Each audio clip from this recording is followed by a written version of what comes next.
All right, a simple majority will remain the standard to amend Ohio's state constitution.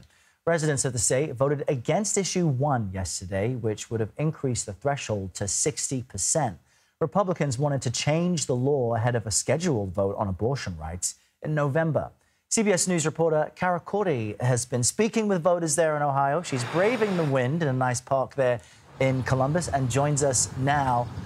You almost, I don't want to say you predicted this outcome, but you told us yesterday that, based on voter turnout, based on some of the polling, this was kind of an expected result. But speak to me more about what voters are telling you. Is this a good indication on where the state stands overall in terms of abortion rights?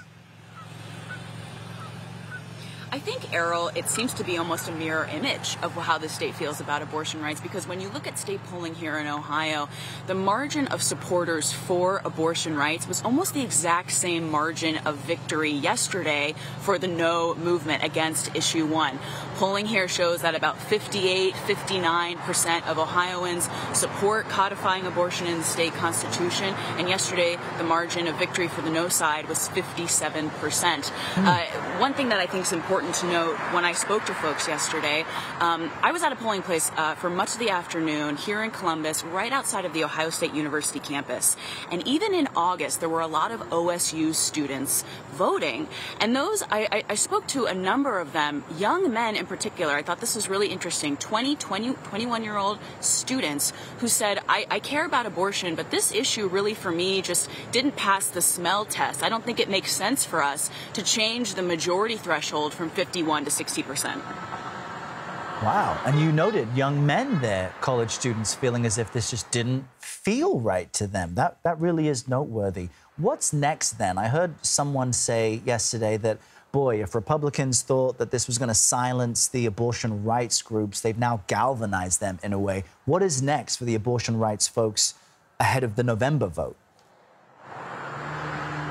Yeah, a volunteer told me last night after the victory that this has awoken a sleeping beast here in Ohio. Last night, I was at this victory party with the no movement, and almost in the same breath, they claimed victory and also stated that this huge challenge is coming up in November. Ohioans are going to vote to codify abortion at around 22 weeks in the state's constitution.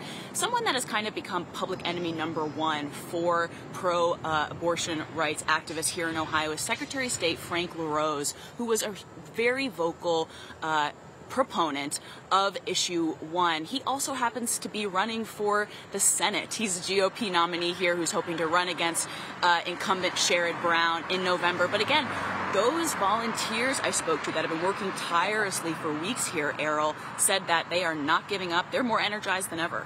Wow, really interesting. Cara Korte, thank you very much. Hope you get to enjoy that park out there today. Great to see you.